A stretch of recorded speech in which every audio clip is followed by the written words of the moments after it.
Hola y bienvenidos al podcast En Memoria de.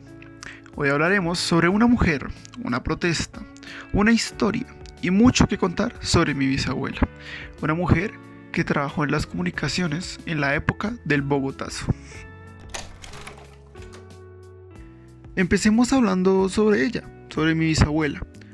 En la relación personal que tuve con ella, puedo decir que fue una mujer cariñosa y valiente. Sin embargo, esto serían palabras de un niño de 6 años, que fue lo poco que pude estar con ella. Otra cosa es que sí puedo decir que ella nunca se inmutó frente a sus opiniones y su forma de pensar. Eso era algo de admirar de mi bisabuela. Ya también se le podría llamar que era terquedad, pero eso sería ya otro tema aparte. Pero de todo esto, para saber más sobre mi bisabuela, de cómo era ella y más cómo vivió lo del Bogotazo, tengo el privilegio de hablar con uno de sus amigos. Bienvenido, Carlos. Hola Julián, un placer estar acá, muchas gracias por la invitación. ¿Le parece si hablamos un poco de cómo era ella? De forma personal, cómo era ella.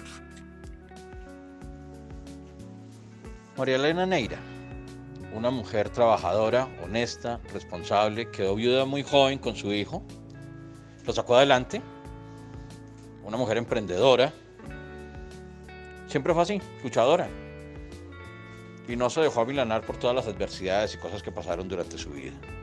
Tu bisabuela, o sea, de la resuegra. Entonces, yo hablé con María Elena varias veces y María Elena tuvo algunos partes de su vida, de su historia interesantes. Carlos, y entrando justamente en el tema, ¿ella cómo vivió el Bogotazo? Tu abuela era una mujer de 20 años. Era una mujer terminando la adolescencia, que ahora dicen que la adolescencia va quién sabe hasta cuándo. En especial en lo que fue el 9 de abril de 1948. Entonces ya había hablado con ella de varias cosas y ella me contó algunos detalles que también me contó mi mamá de lo que sucedió en ese momento, ¿de acuerdo? Entonces tu abuela tenía un puesto muy interesante, un trabajo muy interesante, pero tenemos que entrar en contexto en cuanto al tiempo y lugar. Sí. Porque allá tu abuela era como las de las chicas del cable, ¿sí? Sí. No había más comunicaciones en Bogotá.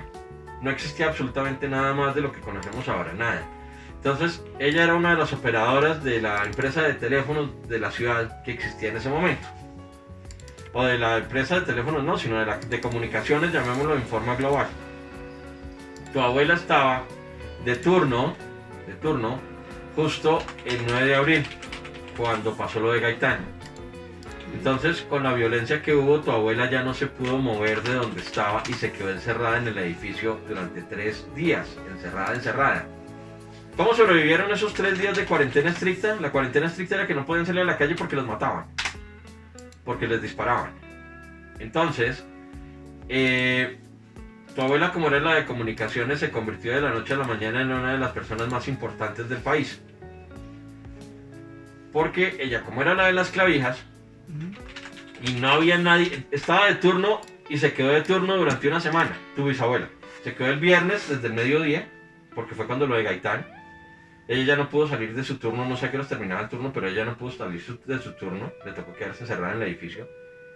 Todo el viernes, todo el sábado, todo el domingo, mientras la ciudad ardía en llamas, porque era tipo lo que pasó con lo de los CAI, pero era toda la ciudad, porque Bogotá era un pueblo chiquito. Entonces a tu abuela le tocó ir a Palacio, porque el presidente de la república llamó a los empleados que habían en comunicaciones. Y la única que estaba era tu abuela, y a ella le tocó reportarle directamente al presidente de la república. Ella la sacaron con escoltada, con ejército y policía, llevarla caminando, me imagino, porque yo no creo que carro, porque es que la distancia no es muy lejos, desde el edificio del Murillo Toro hasta el Palacio de San Carlos, que era donde funcionaba la presidencia, porque el Palacio de Nariño no existía. Hasta el Palacio de San Carlos se reunió con el presidente Mariano Espina. Y el presidente le dio la orden imperiosa que ella no se podía mover de su puesto de trabajo. Tenía que estar ahí 24/7 porque no había nadie más que lo hiciera. Ella estaba con su supervisor, con su jefe directo. Entonces nadie más hacía esa vaina. se convirtió en una de las personas más importantes del país en ese momento porque era la encargada de las comunicaciones y era una sola persona. Eso no es como ahora que todos tenemos nuestras propias comunicaciones en el celular, Sí. sino ella era una sola. Desafortunadamente, pues eso nunca trasciende en la historia, pero son esa cantidad de héroes anónimos Sí. que quedan ahí, que pues uno sabe que hicieron Nadie la cosa, conoce. pero nadie va a conocer. Ujú. Entonces, pues ya de ahí es que uno entra a indagar si la persona que estuvo, no sé qué hizo. Wow, o sea, la verdad, encantado de poder compartir este tiempo contigo y poder saber más de cómo mi bisabuela era en lo personal, algo que yo casi no pude vivir con ella. Y la vivencia que tuve esta época con toda la investigación y lo que he tenido que hacer, sinceramente, esto que tú me dices son cosas que se terminan agradeciendo porque no siempre pude obtener eso.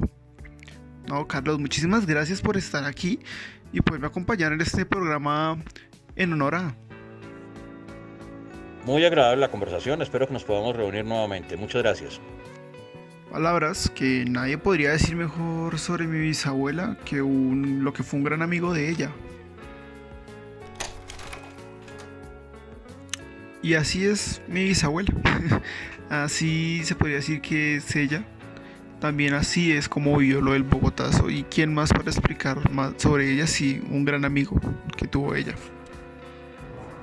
Y así es como llegamos al final de este podcast. Hasta luego y gracias por acompañarme.